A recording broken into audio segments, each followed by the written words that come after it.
Hey, so good to be together, especially as we're going into Shabbat and Rosh Chodesh. And, I've been working on apps for spiritual practice. There's a gratefulness app, flavors of gratefulness, praise app, flavors of praise, and a Love at the Center app. And now I'm working on a Psalms app, which has been a journey for me to really immerse myself deeply in the Psalms and finding in the Psalms what seem to me these 8 different pathways that all lead to the same place, which is the place of our practice of devekut, of connection to the oneness. And so those pathways that I discovered were gratefulness, praise, supplication, lament, exaltation, revelation, comfort, and encouragement. And some of these pathways I was very familiar with, things like gratefulness and praise and exaltation. That's kind of where I like to live. But there were some that I felt a little more difficult for me, and I decided I needed to do this exploration, and so I wanted to talk and take a pathway with you, which I call the pathway of supplication, and I think that leading towards Tisha B'Av, this is probably a good pathway to explore. So I don't relate to God as some guy up there who's going to grant my wishes if I ask nicely or with enough fervor. I don't believe that I must prove that I'm worthy or make some kind of a deal with the Holy One of Blessing in order to get what I want or need. I don't believe in a God that withholds goodness from me or rewards me for my righteousness or punishes me for my transgressions. So, in the past, I've mostly tried to avoid the Psalms that seem to be based on that old and worn paradigm of Big Daddy granting me favors. And then I challenged myself to dive a bit deeper. I remembered that we can't really understand a sacred text or receive its medicine until we have chanted it for a long enough time, embodying that text through practice. So through my practice, I learned that when I call out to God, the great mystery, from the place of vulnerability, with my whole heart and soul and might, I am changed. God appears in the midst of my longing for her. In my reaching out, I'm humbled and then connected to a place beyond the possible. So my supplication doesn't have to be whiny. It is rooted in longing rather than lack.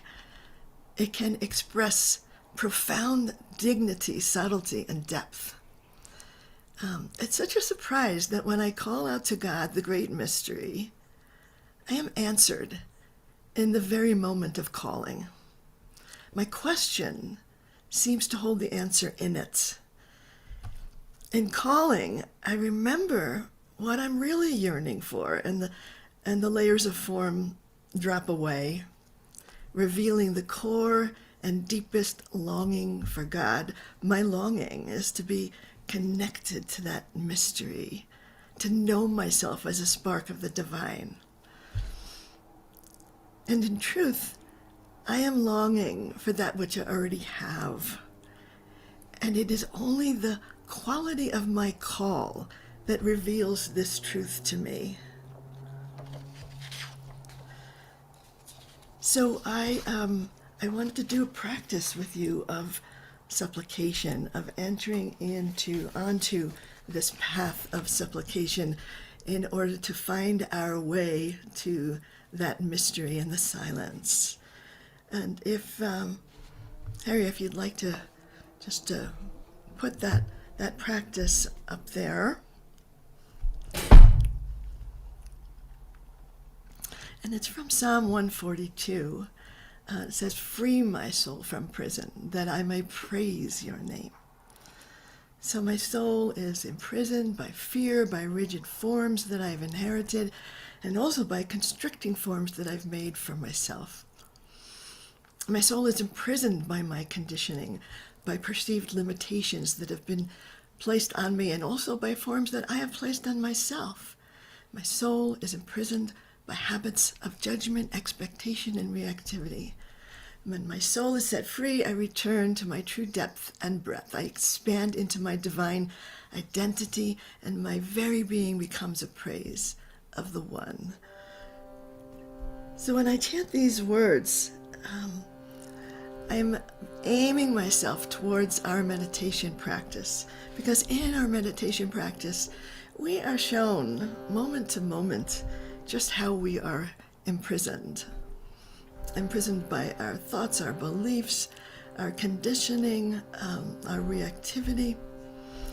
And we want to use the energy of the chant in order to first bring us to awareness, and then open to that answer that is embedded in the question. And again, it is the quality of our call that reveals the truth that I'm longing for that which I already have. So I invite you to listen and then chant with me, and pay attention to the quality of the call.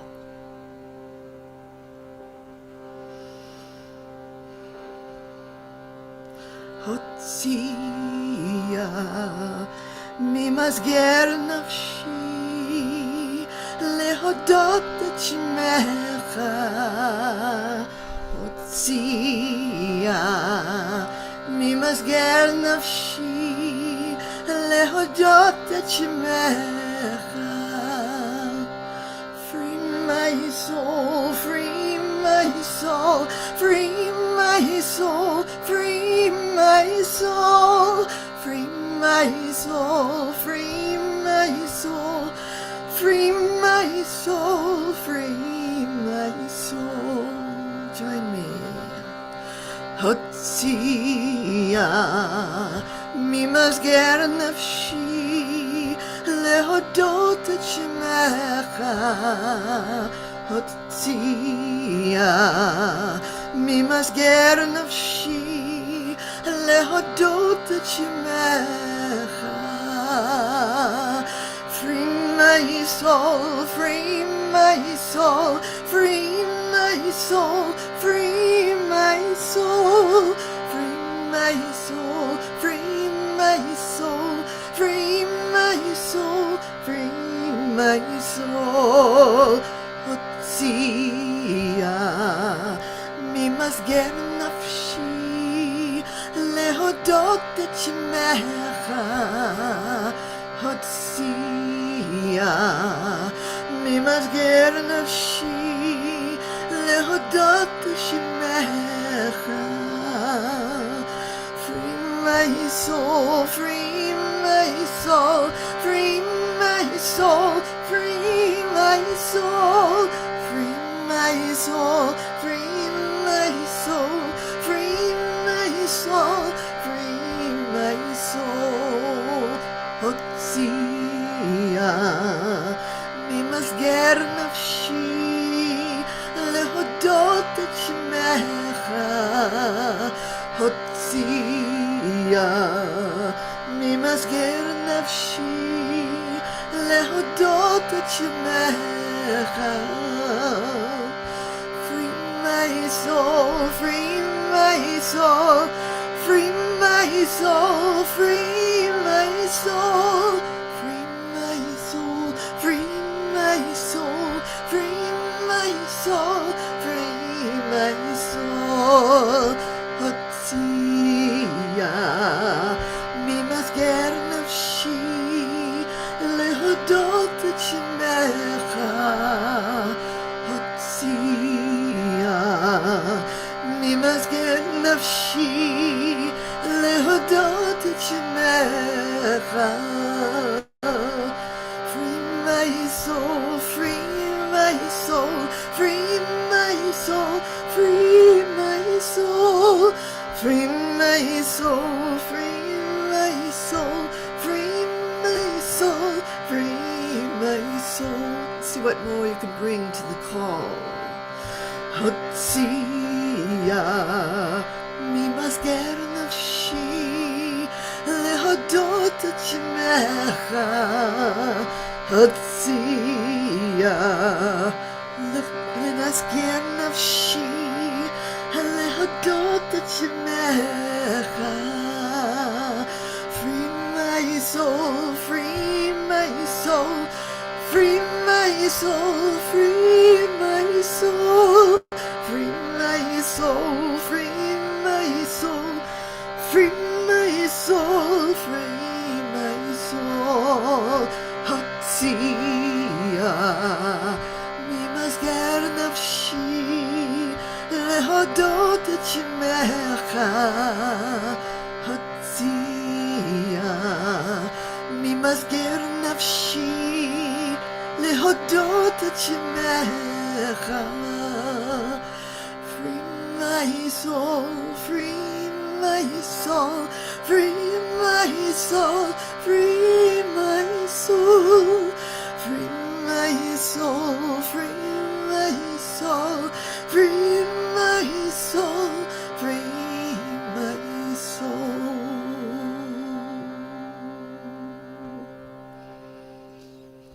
And as we enter the silence, I invite you to close your eyes. Bring your attention to the breath. Breathe into the heart and find there that vulnerability, that fullness of vitality, of wholeness of heart, soul, and might that can guide you into full presence. And into a place of receptivity. So with each breath, opening, receiving, entering into an expanded state of being,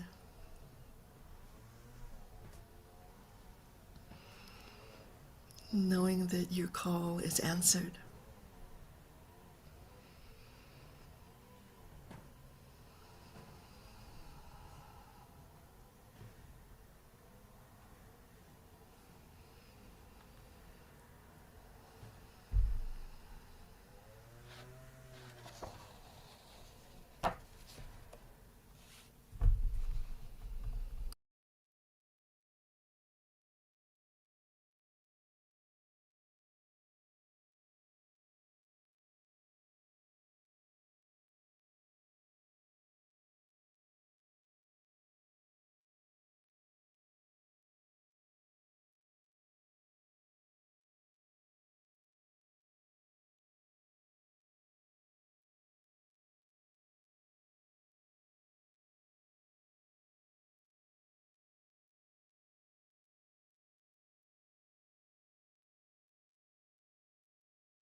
very gently enter back into the chant. You can pour into the chant everything, all the depth of your silence, sense of presence, your passion, and bring it back to this call. Hotziya mimasger nafshi lehodot et shemecha. Hotziya mimasger nafshi lehodot et shemecha. Free my soul, free my soul, free my soul, free my soul, free my soul, free my soul, free my soul, free my soul. Hotziya mimasger nafshi lehodot et shemecha. Hotziya mimasger nafshi lehodot et shemecha. Free my soul, free my soul, free my soul, free my soul, free my soul, free my soul, free my soul, free my soul. Hotziya mimasger nafshi lehodot et shemecha. Hotziya mimasger nafshi lehodot et shemecha. Free my soul, free my soul, free my soul, free my soul, free my soul, free my soul, free my soul, free my soul. And once more with everything you've got. Hotziya mimasger nafshi lehodot et kamecha. Hotziya mimasger nafshi lehodot et shemecha. Free my soul, free my soul, free my soul, free my soul, free my soul, free my soul, free my soul, free my soul.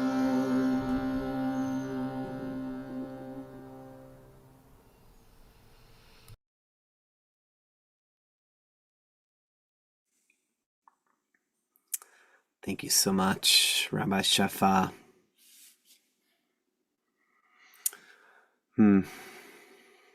We'll now join together, put a chatima, a seal on our practice by connecting our practice with the important, essential Jewish spiritual faculty of memory by reciting the Mourner's Kaddish together.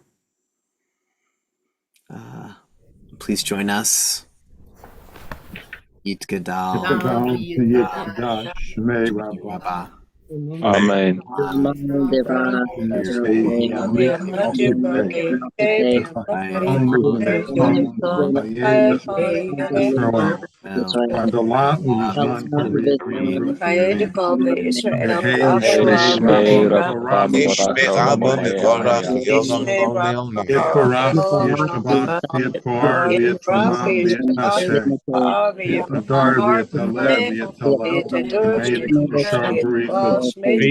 Long and call be a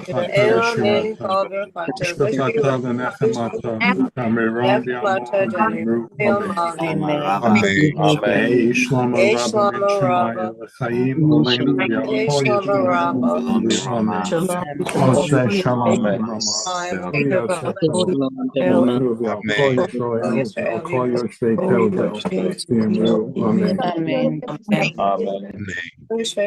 V'Yimru Amen. Amen. Thank you all so much. Again, thank you to Rabbi Shefa Gold. For those who are able to stick around another 15 minutes, Rabbi Shefa is happy to answer any questions, respond to any questions, and will also guide us out in preparation for Shabbat with one more chant. So please feel free to post any questions you have in the chat.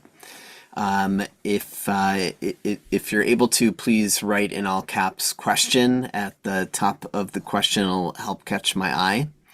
But I'd like to start us off.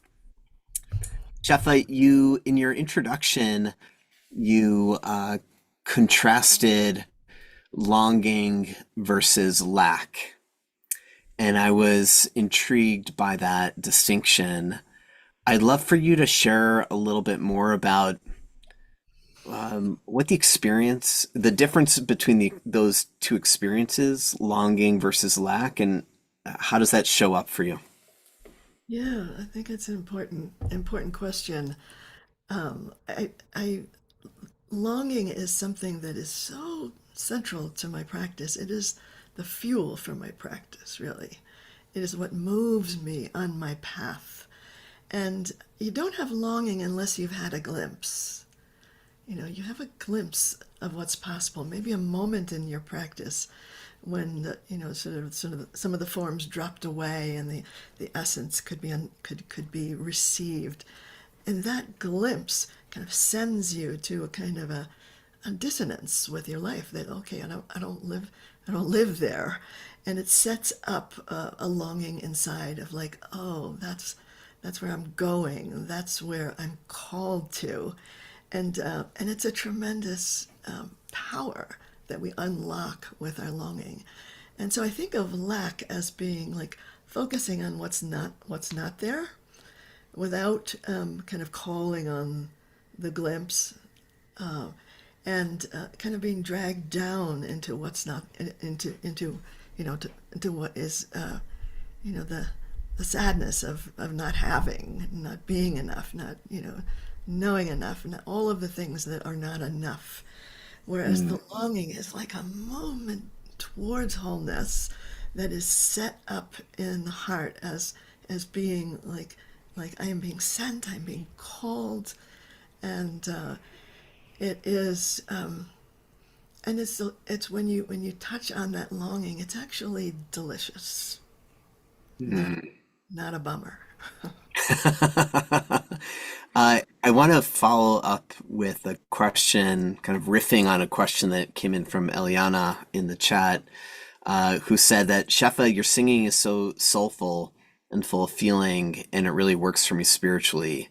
What relationship does emotion have, or where does it fit in your practice? And just to say before you respond, I really resonate with the question, and just to kind of underline the point I think you're making, Eliana, there are many expressions of spiritual practice that are not emotional in that same kind of way. So maybe just to underline that, and I think it's also connected to what you just said around longing.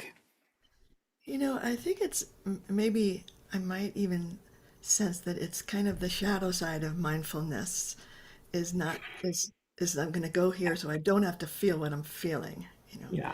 And so this is I'm an energy worker, meaning I understand everything is energy and emotions.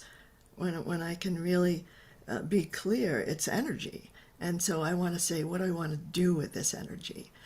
I want to move it through me. I want to refine it. I want to lift it up. I want to transform it. But it is a powerful energy that can be tapped. And so in the practice of chant, I take all of what I'm feeling and I pour it into the chant. And the chant actually does a kind of alchemy on the feeling and lifts it into its highest forms, I guess.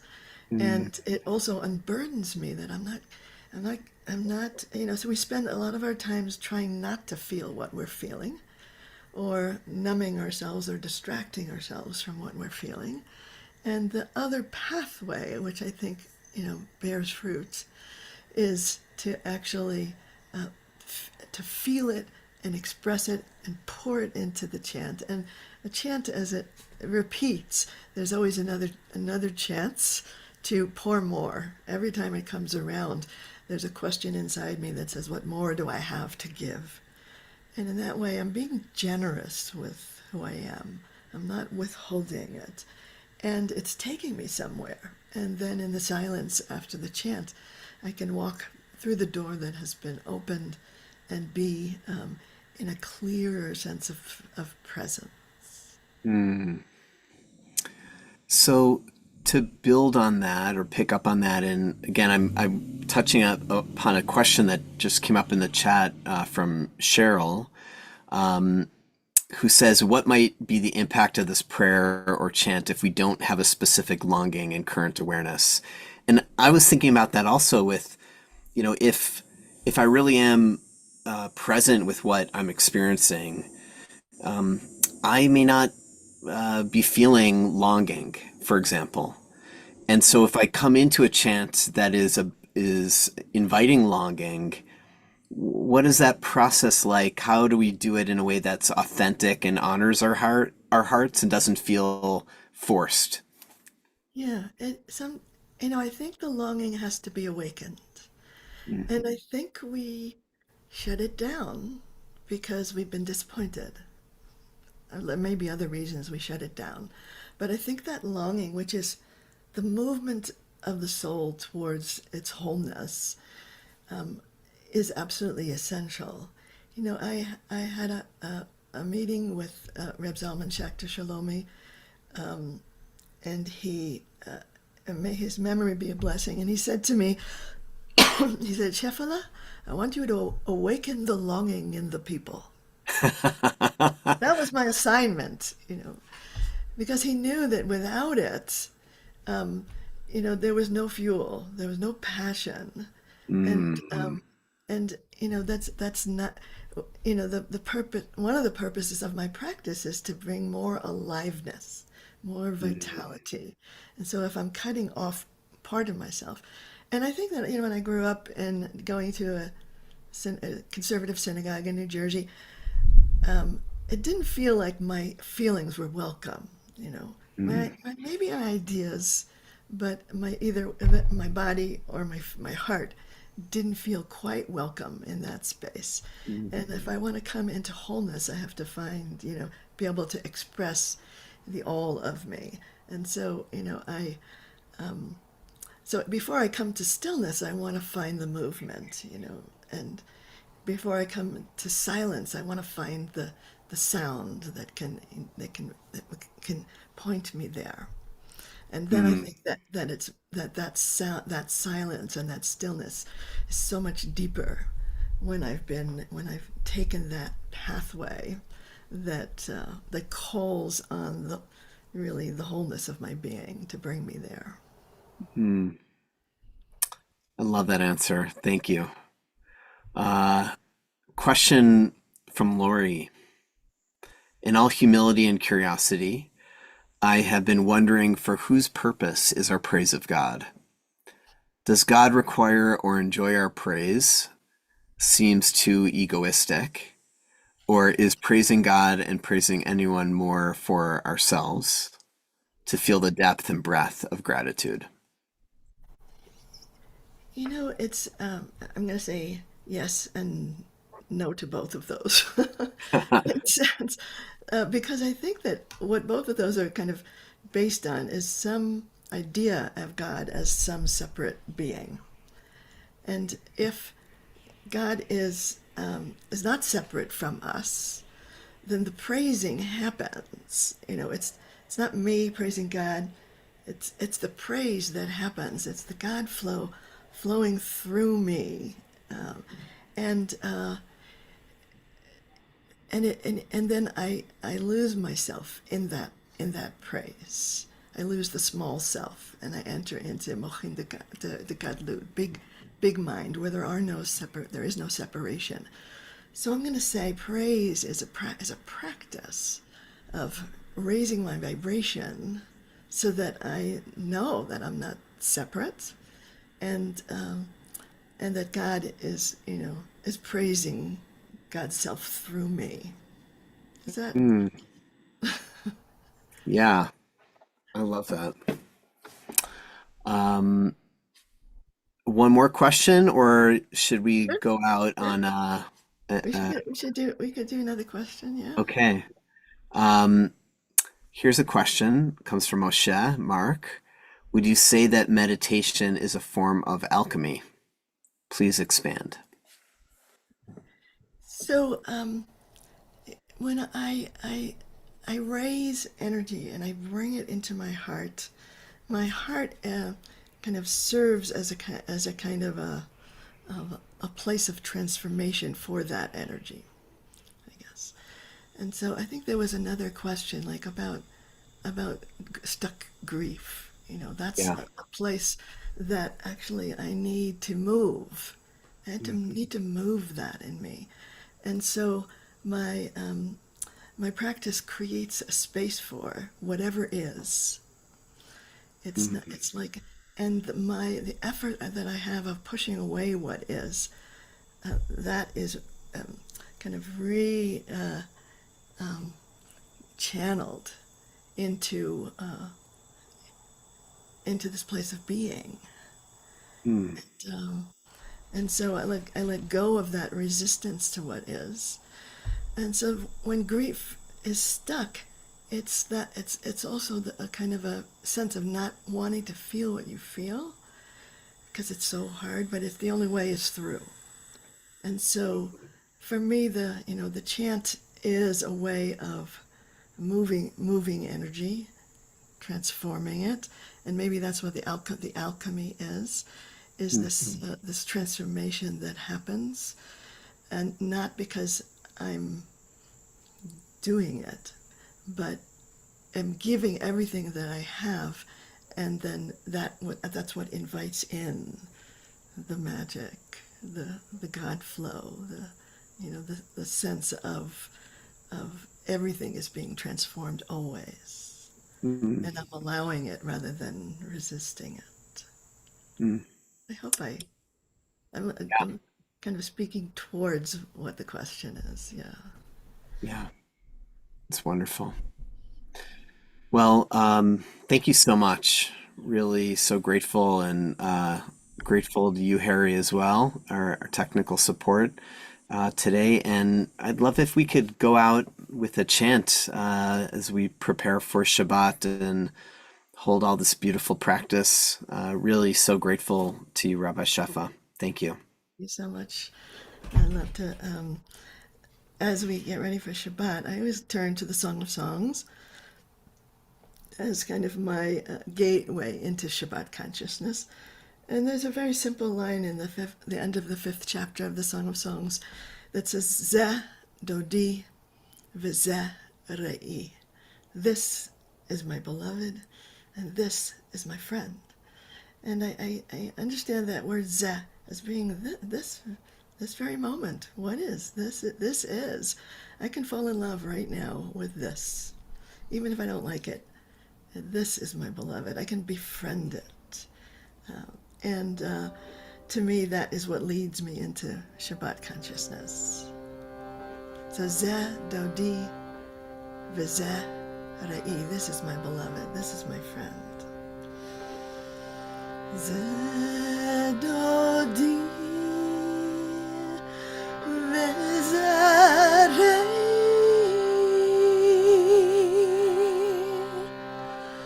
Zeh Dodi V'Zeh Re'i. Zeh Dodi V'Zeh Re'i. Zeh Dodi V'Zeh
Thank you Shabbat so much. shalom. Shabbat shalom.